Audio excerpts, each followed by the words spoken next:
దురదృష్టకరమని కూడా ఈ సందర్భంగా నేను మనవి చేస్తున్నా. అవినీతి అంట. ఎవరు అవినీతి? కుట్ర అంట. ఎవరు కుట్ర?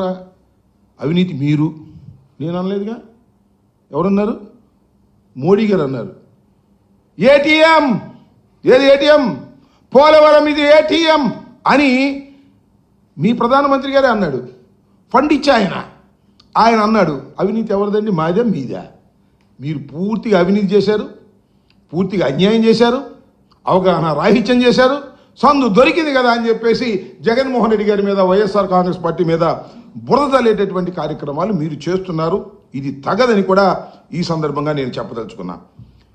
కేంద్ర ప్రభుత్వం ఫేజ్ 1 కింద 12,157 కోట్లు శాంక్షన్ చేసిందని చెప్తున్నారు. నిజం.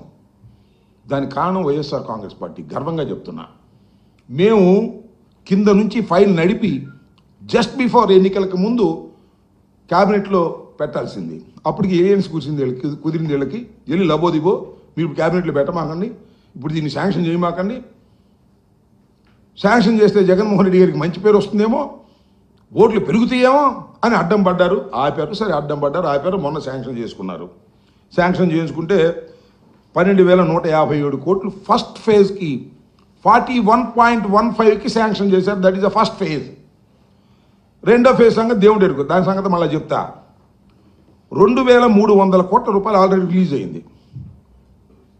దేన్ని? ఈ 12,157 కోట్లలో 2,300 కోట్ల రూపాయలు రిలీజ్ అయితే ఏం చేశారని అడుగుతున్నా చంద్రబాబు నాయుడు గారిని.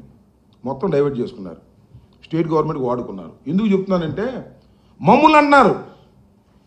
నిమ్మల రామానాయుడు గారు గుర్తుందో లేదో మీకు? జగన్మోహన్ రెడ్డి గారు కేంద్ర ప్రభుత్వం ఇచ్చినటువంటి పోలవరం డబ్బుల్ని డైవర్ట్ చేసుకున్నారు అని అవగాహన రాహిత్యంతో నిమ్మల రామానాయుడు గారు ప్రస్తుత ఇరిగేషన్ మంత్రి గారు అన్నాడు. అసలు అవకాశం లేదట. నేను ఒకసారి చెప్పి మళ్ళీ చెప్తున్నా. ఎందుకు అవకాశం లేదంటే, ఈ రకంగా 2,300 కోట్ల రూపాయలు అడ్వాన్స్గా రిలీజ్ చేసిన సందర్భమే వైఎస్ఆర్ కాంగ్రెస్ పార్టీ ప్రభుత్వం లేదు. ఎప్పుడు రీఎంబర్స్మెంట్ ఇచ్చారు. రాష్ట్ర ప్రభుత్వం 2,000 కోట్లు ఖర్చు పెడితే, ఈ 2,000 కోట్లు ఖర్చు పెట్టాం బాబు, ఇగో బిల్లులు ఇవి అని మేము అప్లోడ్ చేసి వాళ్ళకి ఇస్తే, వాళ్ళు డిఫరెంట్ స్టేజెస్లో పరిశీలన చేసి వాళ్ళు డబ్బులు రిలీజ్ చేస్తారు. రిలీజ్ చేస్తే అవి రాష్ట్ర ప్రభుత్వం వాడకూడదు. రాష్ట్ర ప్రభుత్వం పెట్టుబడి పెట్టింది కాబట్టి. దీనికి ఇంతవరకు సమాధానం చెప్పలా. ఎవరు? నిమ్మల రామానాయుడు గారు. చాలా సందర్భాల్లో మైక్ ముందుకు వచ్చాడు, మీడియా ముందుకు వచ్చాడు, మమ్మల్ని అనేక రకాలుగా మాట్లాడాడు.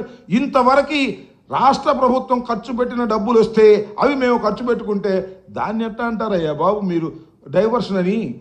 మేము వాడుకున్నామని ఎలా అంటారు? డైవర్ట్ చేసామని. ఇవాళ మీరు డైవర్ట్ చేసుకున్నారు ఆ డబ్బులు, అది వేరే అంశం. దాన్ని ఖర్చు పెట్టాల్సిందే డైవర్ట్ చేసుకుని స్లోగా పనులు చేసే కార్యక్రమం చేస్తున్నారు. That is a different matter అని కూడా ఈ సందర్భంగా నేను మనవి చేస్తున్నాను. కాబట్టి చంద్రబాబు నాయుడు గారు ఇంకోటి కూడా ఇక్కడ చాలా కీలకమైన విషయం చెప్పేసరి, ఆయన ఏదో 2027కి పూర్తి చేస్తాం, 2016కు పూర్తి అయిపోవాలి పనులన్నీ టార్గెట్ పెట్టారు. 72% పూర్తి అయితే మరి ఇన్నాళ్ళు ఎందుకు నాకు అర్థం కాలేదు.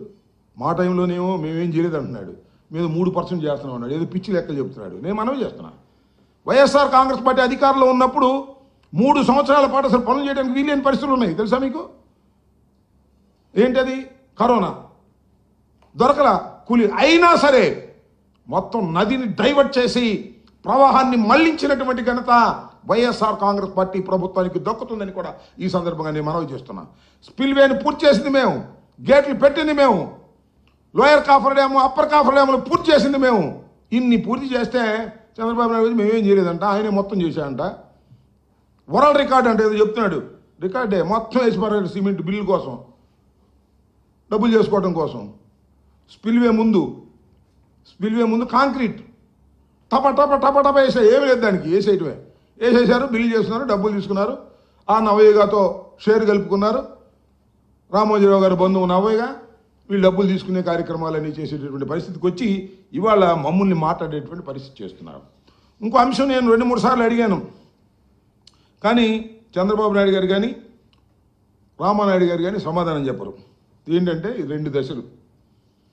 ఒకటి ఫస్ట్ దశ ఇప్పుడు పూర్తి అయిపోతుందని చెప్తున్నాడు కదా, 2027కు పూర్తి చేసే బాధ్యత మాది అని చెప్తాను. మంచిది. నేను ఒక మాట అడుగుతానండి, ఏమనుకోవద్దు చంద్రబాబు నాయుడు గారు, ఇంత ముందు కూడా చెప్పారుగా, 2018కి పూర్తి చేసి ఎన్నికలకు వెళతాం అని బల్ల గుద్ది చెప్పారుగా. ఏమైంది ఆ రోజు? 2018 తర్వాత 19కి వచ్చావు, 19 ఎలక్షన్ జరిగినాయి, మీరు ఓటమి పాలయ్యారు. మేము కూడా చెప్పాం పూర్తి చేస్తామని. తర్వాత మేము చెప్పాం మీ డయాఫ్రమ్ వాళ్ళు కొట్టుకుపోయింది కాబట్టి పూర్తి చేసేదానికి సమయం చాలదని కూడా చెప్పాం. అది నిజమైంది.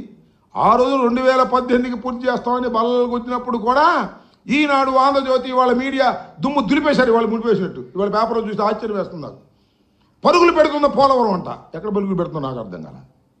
అయిపోయింది పోలవరం అంటున్నారు. 27కి చేస్తూ ఉన్నారు. మంచిదే, చేయండి. 27కి చేయొచ్చు. అక్కడ పెద్ద పనులన్నీ మేము మా టైంలోనే చాలా వరకు పూర్తి చేసాం. మ్యాక్సిమం చేయాల్సింది డయాఫ్రమ్ వాల్ని కంప్లీట్ చేసి దాని మీద ఎత్తకం రాక్ ఫిల్లింగ్ డ్యామును పూర్తి చేస్తే ఖచ్చితంగా నీళ్లు నిలబెట్టి నీళ్ళని 2 కాలువలకి వదలడానికి అవకాశం ఉంటుంది. This is the fact. Chandrababu Naidu గారు 2027కు చేస్తానంటాం. సంతోషం, చేయమనండి. మాకు ఏ విధమైన అభ్యంతరం లేదు. చేయడానికి కూడా అవకాశం ఉందని నేను మాజీ ఇరిగేషన్ మంత్రిగా నేను కూడా భావిస్తూ ఉన్నాను. అయితే 2 దశలు 41.15, 45.72.